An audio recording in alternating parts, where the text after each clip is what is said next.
ये just shoot करने के लिए इतना स्लो हम दिखा रहे हैं, नहीं तो बहुत फास्ट ये लोग काम करते हैं।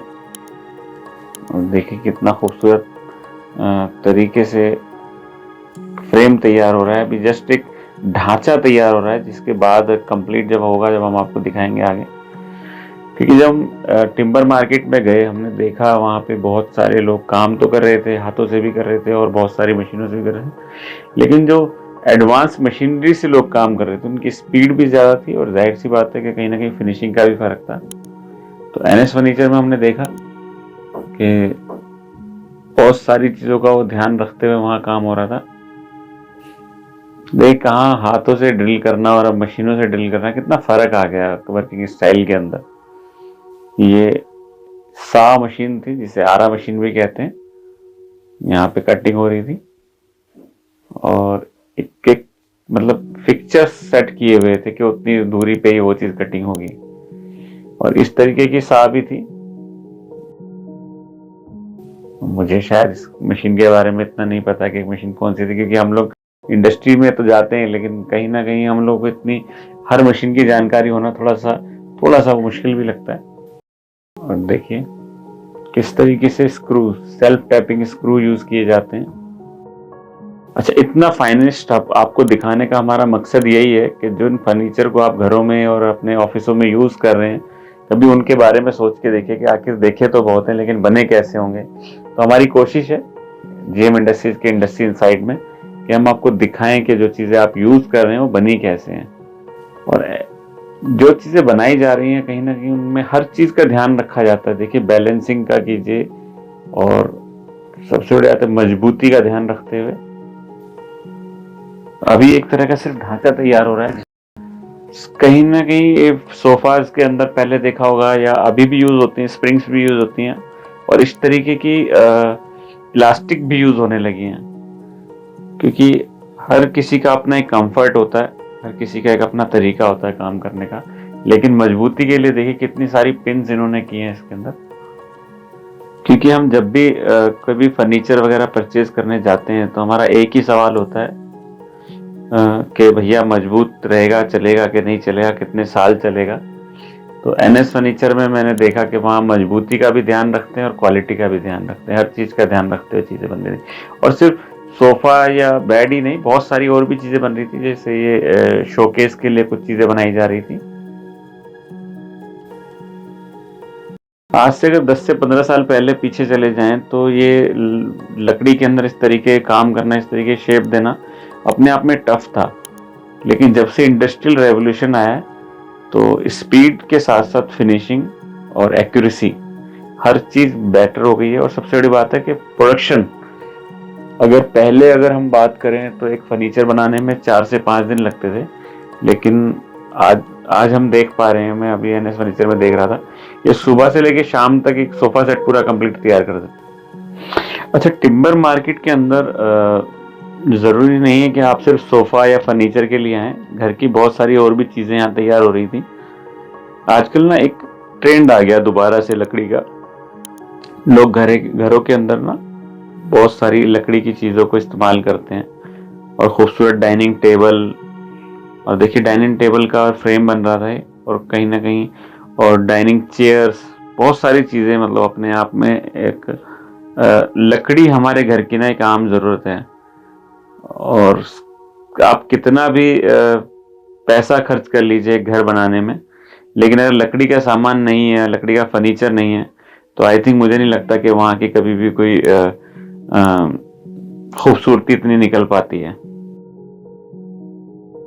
ये तो इंडस्ट्रियल रेवोल्यूशन की वजह से, मशीनरियों की वजह से हर चीज़ धीरे धीरे अपडेट हो गई है, तो फास्ट भी हो गई है और फिनिशिंग भी अच्छी हो गई है, और कहीं ना कहीं सस्ता भी हो गया है। अगर आज भी लकड़ी का काम हाथों से हुआ करता तो मुझे नहीं लगता कि हर आदमी इसको इस्तेमाल कर पाता।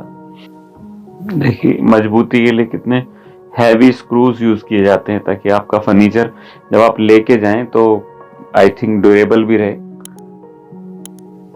और फर्नीचर के अंदर अगर हम कहें तो सिलाई मशीन का काम या लेदर का काम या फैब्रिक्स का काम ना हो तो ये इम्पॉसिबल सी बात है।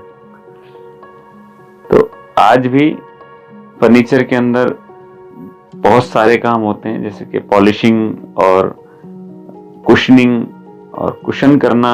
ये भी बहुत तजुर्बा और बहुत एक्सपीरियंस का काम होता है। और कितने कितने सिलाई मशीन्स वगैरह बहुत फास्ट तरीके से यूज़ की जाती हैं। और देखिए एनएस फर्नीचर में हम देख रहे थे कुछ कुशन बना रहे थे लोग। देखिए ये कवर्स बनाए जा रहे थे, कुशन कवर। और सोफे के लिए जो कुशनिंग की जाती है, कुशनिंग मतलब जो कपड़ा लगाया जाता है वो पहले इस तरीके से तैयार होता है। और देखिए मतलब ये सिर्फ हमारी वीडियो के लिए इनके हाथ स्लो चल रहे थे, कहीं ना कहीं ये लोग भी नर्वस थे, क्योंकि देखिए हर इंडस्ट्री को दिखाने के लिए, हर इंडस्ट्री को बताने के लिए बहुत सारे लोग हैं मार्केट में जो काम कर रहे हैं, लेकिन ये वो लोग हैं जिनको आई थिंक मुझे नहीं लगता कि कोई दिखा पाता। सबसे ज्यादा अगर सोशल मीडिया का यूसेज जो करते हैं वो एक मिडिल क्लास के नीचे जो लोअर मिडिल क्लास है, वही सबसे ज्यादा सोशल मीडिया का यूज करती है। अगर आज हम देखें तो इंटरनेट के ज़माने में सबसे ज़्यादा इंस्टाग्राम, सोशल मीडिया का फेसबुक और यूट्यूब अगर देखा जाता है तो वही लोग देख पाते हैं, और उन्हीं को कोई दिखा नहीं रहा। इसीलिए मार्केट के अंदर जितनी तेज़ी से सोशल मीडिया आ रहा है, सोशल मीडिया देख रहे हैं, तो हमारी कोशिश है कि हम इन लोगों को भी दिखाएं, इनकी भी अपनी एक जगह होनी चाहिए। तो एनएस फर्नीचर जैसे लोग बहुत सपोर्टिव हैं हमारे देश में, हमारे लिए काम करते हैं। और अगर यही फर्नीचर आप किसी शोरूम में या किसी बड़े उसमें जाएं लेने के लिए, तो वो मुझे नहीं लगता कि 2-2.5 लाख से कम मिलता है। और देखिए कितने खूबसूरत कुशन बना के तैयार करके इकट्ठे किए जाते हैं। और मैं नाम नहीं लूंगा, कुछ बड़े बड़े शोरूम्स थे जो मैंने देखा कीर्तिनगर टिम्बर मार्केट में, जो एनएस फर्नीचर से ही अपने सारे प्रोडक्ट बनवा के, अपने जो भी फर्नीचर बनवा के, जैसे सोफा कहें या बेड कहें या डाइनिंग टेबल कहें या डाइनिंग चेयर कहें और ड्रेसिंग टेबल कहें, इन सबको लेकर एनएस फर्नीचर जैसे सप्लायरों से और अपने शोरूम में उन्होंने उसको सजाया हुआ था बहुत खूबसूरत तरीके से। और वहां से वहां का जो सफर है, आई थिंक 2 किलोमीटर या 1 किलोमीटर के सफर में जो प्राइस का डिफरेंस है वो आई थिंक 100 टाइम्स ज्यादा था। अगर मैं बात करूं एनएस फर्नीचर में एक सोफा सेट आप 5 सीटर बनवाते हैं तो वो 40 से 50 हजार का होता है, एक अच्छी क्वालिटी का। और वही सोफा सेट अगर उठाकर शोरूम में रख दिया जाए तो वो 2 से 2.5 लाख रुपए का हो जाता है। तो हमारा सिर्फ सोच का फर्क है। तो कोशिश है हमारी कि आपको cheapest and best sofa and furniture मिले, तो उसके लिए हम ये वीडियो भी बना रहे हैं। और कोशिश है कि ये लोग जो इंडस्ट्री में काम कर रहे हैं, इस इंडस्ट्री को भी दिखाने की हमारी कोशिश है। अब देखिए एक अभी जो कटिंग वगैरह करके जो ढांचा तैयार किया गया था फर्नीचर का, वो इस तरीके से तैयार किया गया था। आपने हमेशा इसको पैक देखा होगा, बड़े खूबसूरत कलरफुल रंगों से कपड़ा लगा हुआ देखा होगा, लेकिन ऐसे खुला हुआ कभी नहीं देखा होगा। तो हम आज आपको दिखा रहे हैं कि आप जिस सोफे पर बैठते हैं, जिस चेयर पे आप बैठते हैं या जिस बेड को आप यूज करते हैं, वो अंदर से कैसा होता है। देखिए अभी हम आपको दिखाया था ना कि जो इलास्टिक यूज की गई थी उसके बाद स्प्रिंग भी डाली गई है, ताकि आपका सालों साल चले, आप खरीदें और आपके पोते बरतें और आपके पोते पोतियां बरतें। जाहिर सी बात है, इतना मजबूत इन्होंने बनाया था। और अभी एक एक फ्रेम को जोड़ा जा रहा है, एक एक चीज को जोड़ा जा रहा है। और उसके बाद जब ये कंप्लीट होगा, मैं आपको कोशिश करेंगे कि हम आपको एक एक व्यू दिखाएं, एक एक पॉइंट दिखाएं आपको इसका। जब ये सोफा कंप्लीट हो जाएगा तो आप पहचान नहीं पाएंगे कि अभी जो आपको हमने जो देखिए, बाजू एक अलग तरीके से लगाई जाती है, अलग अलग अलग पार्ट भी होता है ये। और सोफे के अंदर बाजू ना हो तो जाहिर सी बात है कंफर्टेबिलिटी भी नहीं रह पाती। देखिए अब शुरुआत होती है एक सोफे को कंप्लीट करने के लिए। इस तरीके की गम आई थिंक सोल्यूशन यूज करते हैं ये लोग, और वो एक छोटे कंप्रेशर मशीन से यूज करते हैं। एक टाइम था जब ब्रश वगैरह यूज हुआ करते थे, अब सभी लोग एडवांस हो गए हैं। अभी तो जमाना एकदम ना तेजी से बढ़ रहा है आगे। और देखिए ये अभी जो ढांचे में था, ढांचे के बाद जो चीज है वो अब आपके सामने है।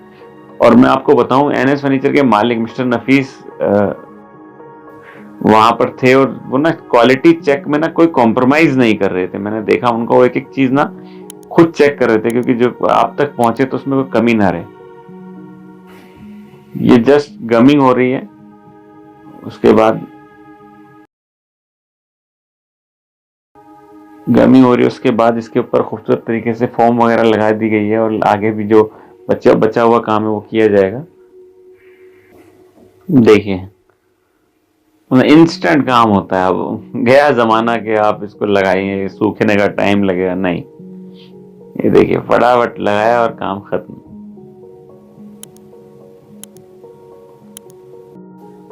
अब देखिए, अब फैब्रिक को लगाने के बाद किस तरीके से इस पे चढ़ाया जा रहा है। जो अभी आपने ढांचा देखा था, जो बाजू देखी थी, जो एक एक पार्ट देखा था अलग अलग, अभी वो तैयार हो रहा है। हम आपको फाइनली भी दिखाएंगे।